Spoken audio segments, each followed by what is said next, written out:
On a perfect summer evening, friends, neighbors, and many new faces gathered at a beautiful garden in the St. Anthony West neighborhood of Minneapolis. The garden belongs to Joyce Vincent, an active member in the Metro Blooms organization and a past board member.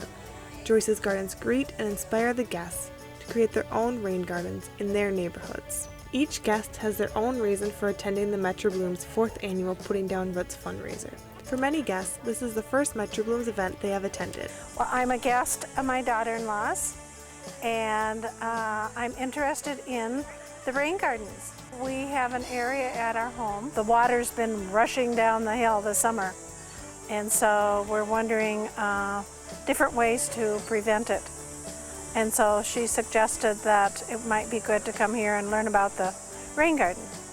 A neighbor of mine told me about the Rain Garden project through the 9 Mile District organization, and that they were giving $3,000 grants to help promote the rain gardens. And in addition to promoting rain gardens, you could use the money for anything like a permeable paver driveway or something in addition to that.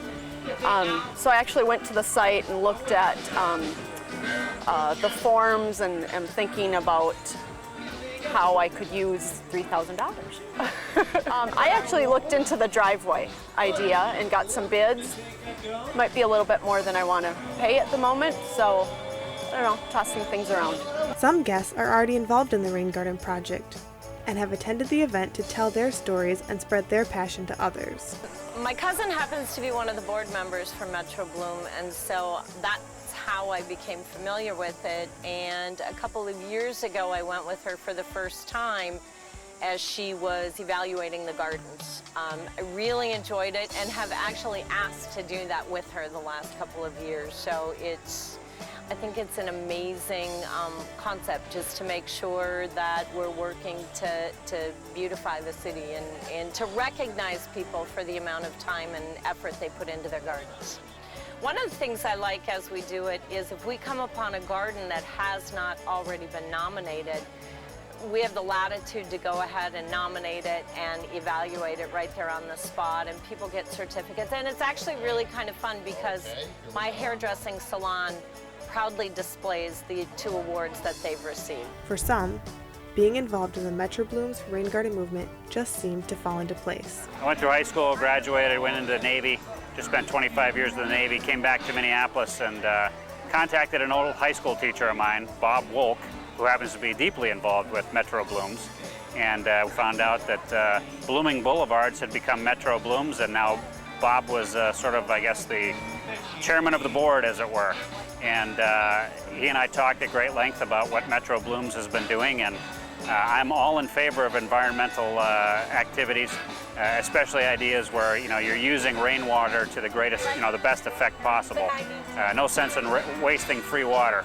And rather than having grass all over the lawns and the boulevards, having natural plant life, especially stuff that's native Minnesota plants, makes a significant difference in the beauty of everybody's neighborhood, plus it's much more environmentally friendly.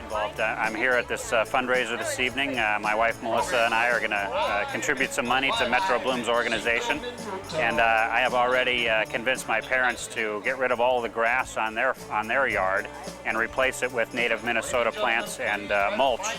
So hopefully it'll grow very quickly over the next few years, and hopefully be as beautiful as this yard is here tonight. In 2010, the Metro Blooms Rain Garden movement installed 100 gardens in the Minneapolis Powderhorn neighborhood. This movement was driven by the goal to reduce the amount of stormwater runoff and pollution in Powderhorn Lake.